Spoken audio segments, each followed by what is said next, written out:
Hello, it's George here in the driveway with my pickup truck. Well, today it's finally the day that I'm going to change the oil on this truck because it's been a while, even though I haven't put a lot of miles on it, or kilometers in this case. But today's the day, and there's something else that I decided to address. Let me try and show you what it is. So I'm not sure if this is apparent right now, but yeah, it's actually kind of stopped. But maybe it hasn't. It's still damp here. See, normally I always have a tiny drop of antifreeze there, engine coolant. That's not really supposed to be there. I was wondering, where could that possibly come from? And let me show you what I came up with.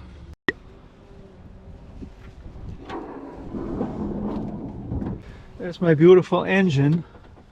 And what I came up with is this area right there. It has a little bit of residue on there still, but it doesn't seem like it did anything. Super Tech to the rescue. Oh no! And when I look inside my overflow tank, yeah, it's still pretty much at the same level that it should be at. Let's check the radiator. Engine is cold now, so we could check this. And it's full. I don't know what to do now. Probably nothing at all. See, the leak that I found, it's right around the intake manifold, right at the front, the first two bolts. And they have this loop on there that you put your engine hoist on or whatever, you know, so that's the purpose of it. Let's have a look again. There's also a ground on there. Let's have another look. So I know for a fact that the leak was coming from this area. There's one bolt here, you could call it a stud. Got a rusty nut on it and some ground connection, which would probably be not a mistake to remove that and clean it up a little bit. And then there's another stud, much the same way, right there under that wiring harness. And this is the lifting thingy, missing the word right now. We could put a hoist on it. There's some seepage there. It's so minimal now that maybe I shouldn't worry about it too much. But then again, I've been doing a few shorter trips around town that probably didn't heat up the engine enough to really cause it to seep out of there. And I'm thinking, a leak like that doesn't go away by itself. But then again, the leak is so little that maybe I should just keep an eye on it, not worry about it. Ooh, the door, it's very windy here. But see, what I thought, like number one, the thing to do would probably be to take out these two bolts. And they are supposedly, the threads go through into the water jacket. So the threads should have some sealant on there that makes sure the coolant doesn't seep through the threads. And I think that's what might be going on here. Now, this truck's been sitting for a long time before I restored it, revived it and stuff. This whole play series playlist is about this. So if you're curious about that, I'd appreciate it if you watch some other videos. And if you have a truck like this that's half dead and you're working on it, you might actually find something that helps you. But back to the point. Should I take those bolts out and put thread sealant on based on a leak that's almost not perceptible? That is only a little drop every now and then that is hanging down the, you know, at the bottom of the front of the engine, and a little bit of green residue? Or the other possibility, look, this is called Super Tech Rad Stop Leak. It's a Rad Stop Leak. My radiator ain't leaking, and whatever leak I have is so minimal that I almost think maybe I'm going a bit too overboard here. But what if I put a little bit of this in there? You think this is good? Like, another thing I wanted to talk about briefly here is the pricing. This stuff is from Walmart, SuperTech, Walmart store brand, I guess, and it was only $10. That's including the GST that we have to pay here in Alberta. That's a sweet deal. Has anyone tested this? Is this worth the price? If no one's tested, well, I'll test it here on this truck. When I go to Canadian Tire and look for similar products, they'll be in the $30 to $40 range. And I don't know if they're any different or if they're the same. Some of them say a permanent repair. Others say it's just a stop leak, you know. And I don't know what is good, what is not good. I just have no idea. When I read about it on the internet, a lot of people advise against using this stuff because it might clog up the heater core and other small passengers. Scotty Kilmer, I watched one of his videos. He said this stuff can be very helpful and can save you a lot of money if you have a minor leak. But at the same time, he says it was meant to be used only by professionals originally. And the main thing that's even in the instructions here is like, don't use it in a dirty cooling system.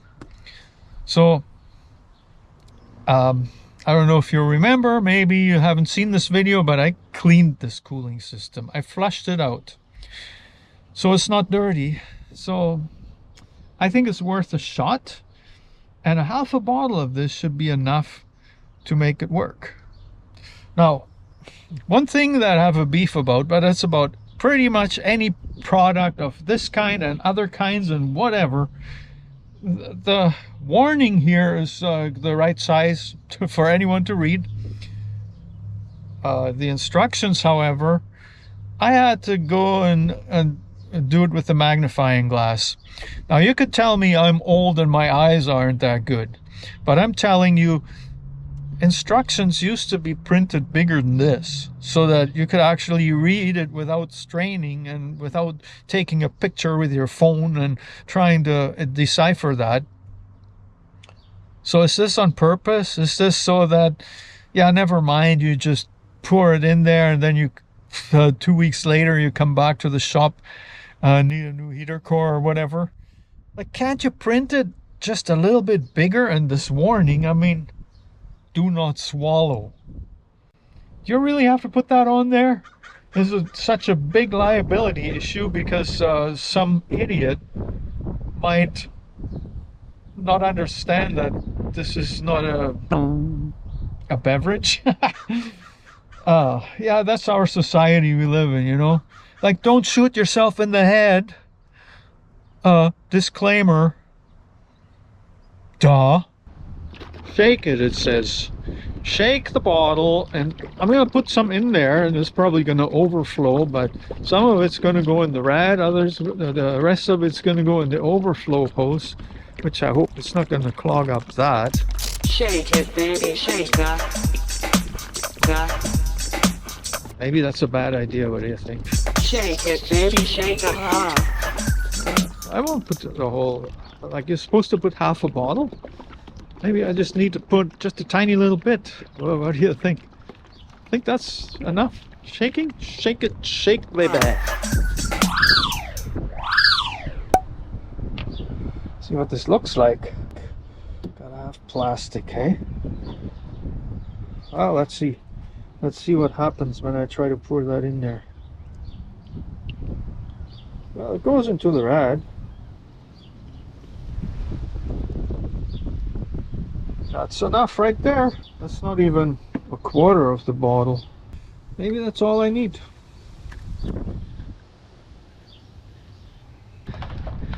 So now you're supposed to start the truck and run it for a while, and then well, that's kind of ideal for what I'm going to do afterwards, which is change the oil.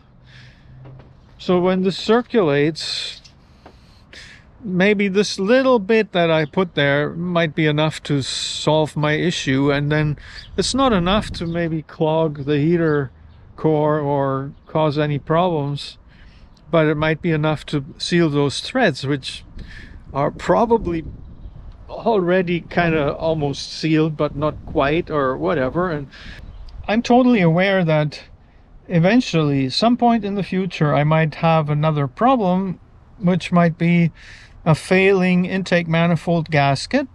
And this seepage might actually be one of the first signs of that. However, I don't have any symptoms of a vacuum leak or an oil leak around there. I don't have any performance issues. I have just that tiny little drop of green stuff every so often down there. And the level of my antifreeze is not going down enough to even worry about it. So this stuff might just work. And well, to really let you know, I'd probably have to clean up the top of the manifold there where I saw the residue, and I'll do that after. First, I'm going to start the engine and drive the truck around the block so that I can drain the oil and it comes out easy. And I'll let you know later on if I notice any difference.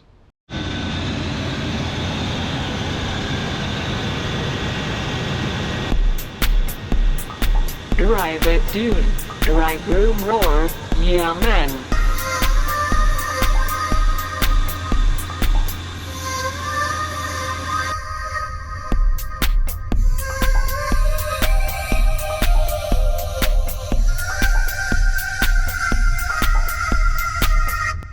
So it's idling steady now. Good time to check the transmission oil and then shut her off, drain the oil, and change it. Is it warmed up properly? Yeah, I'd say so. So I stopped the engine, and right now there's no other sound and there is no indication of any leak. But I will have to keep an eye on this intake manifold, I think.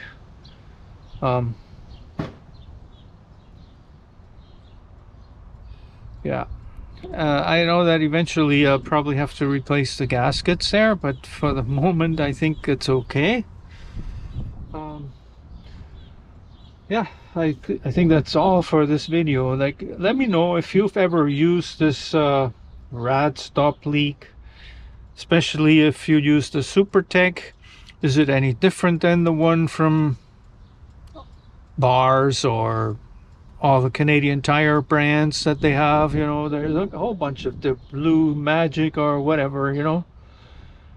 I don't really believe in these things too heavily because, yeah, if you have a leak somewhere, you need to fix it physically. But in this case, you know, I might go on for another year without having to do anything. And yeah, taking off the intake manifold for just almost negligible result is it's kind of a big job. I don't have any check engine light on or anything like that, so the engine believes everything is fine. So yeah, my concern about intake manifold is that perhaps besides the seepage, there might be a small vacuum leak there. But I'm inviting your comments, you know. Do you have any insight on that? It's a long-term thing, you know. I intend to keep this truck long-term, and I know that sometime in the future I'll probably have to do the intake manifold. But before that, there might be a bunch of other things to do. So for the moment, the truck's been really reliable. I'm using it daily. It's a pleasure to drive. It's got lots of power. It's yeah, that's about it right now. If you want to know more about this truck, check out the playlist, and I'll see you very soon in another video.